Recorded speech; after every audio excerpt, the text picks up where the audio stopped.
assim, é muito mais princípios e valores do que competências. Acho que competência você aprende, princípio e valor você tem ou você não tem, né?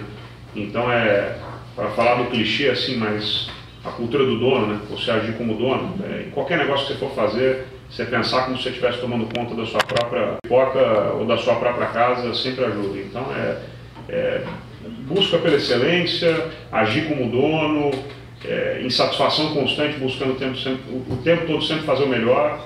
Então eu brinco sempre que tem a definição da excelência e do fanatismo para mim. A excelência, primeiro você começa tentando fazer um negócio bem feito, aí você quer buscar a excelência, quer fazer melhor do que o outro, e aí você quer buscar o fanatismo, quer fazer melhor que você mesmo, porque depois que você faz melhor do que todo mundo, aí você começa a tentar fazer melhor do que você mesmo, e você tenta isso o tempo todo, né?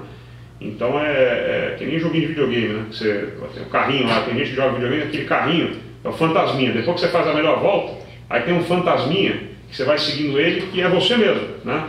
E aí você fica tentando bater o seu tempo, né? O melhor tempo que você mesmo. Então, eu acho que são competências muito mais transversais, mais ligadas a princípios de comportamento e valores, do que se você é um bom gerente de banco, líder de uma siderurgia ou um trader de renda fixa, né?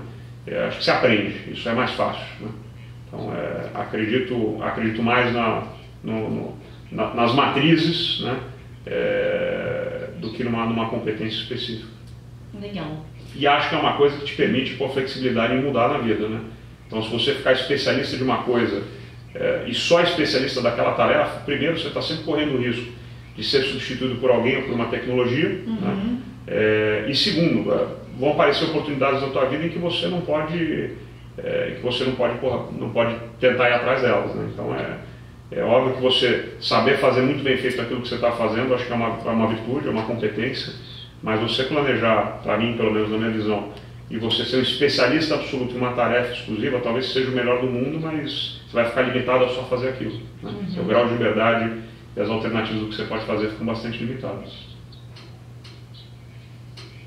Planejamento, assim, combinação de liderança, né? Skills de liderança, conhecimento da atividade que ele faz e processos, né? Então, acho que um pouquinho de cada uma dessas três, né? Você tem que inspirar as pessoas, né? E tem que dar a visão, e tem que liderar, né? Acho que você tem que ser uma pessoa organizada, então você tem que ter processos, achar que você vai ter tudo na tua cabeça e que vai ser tudo randômico, e até o caos da Google é bem administrado, né? Quer dizer, tem uma linha de gestão aí, tem um artigo que saiu na Harvard Business Review de uns 3 ou 4 meses atrás, que ele fala exatamente sobre a gestão dentro da Google, né? Em algum momento eles promoveram esse Management by Chaos, e que ficou na moda, e o caos ele é administrado, ele não é o caos caótico, né? Solta e vê no que dá, né? Então, acho que processos muito importantes. É muito difícil ser um líder sendo desorganizado? Acho que é impossível ser desorganizado. Eu acho que é impossível, porque você fica sujeito ao que está acontecendo no dia. Assim, você tem que saber priorizar, você tem que saber o que é importante, o que é relevante, o que é urgente, o que é grave, o que não é. Então, se você ficar, e quanto mais na liderança isso acontece, se você ficar sujeito à demanda, né? O que está acontecendo hoje e agora, você não se planeja. Então, eu acho que é impossível. Acho que você tem que ter processo, tem que ter planejamento, né? E eu acho que você tem que ter conhecimento daquilo que você faz, daquilo que você faz, o que as pessoas estão fazendo para você vão fazer. Senão, como é que você cobra, né? Como é que você tem que entender o que está sendo feito para poder ajudar a planejar, cobrar da forma correta, saber aquilo que foi mal executado ou aquilo que não aconteceu porque é da propriedade do negócio, né? Então, acho que um pouquinho de cada uma dessas é importante, né? Acho que, assim, não confundir hierarquia com falta de mão na massa. Então, quanto mais você sobe na empresa, você não pode se distanciar da operação. Tem que arregaçar a manga, botar, no nosso caso aqui, botar a botina e subir na obra.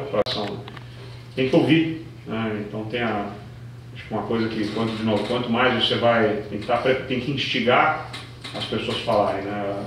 A solidão do líder. Quanto mais você vai subindo na estrutura, mais distante você vai ficando da verdade, né? Que as pessoas não te falam.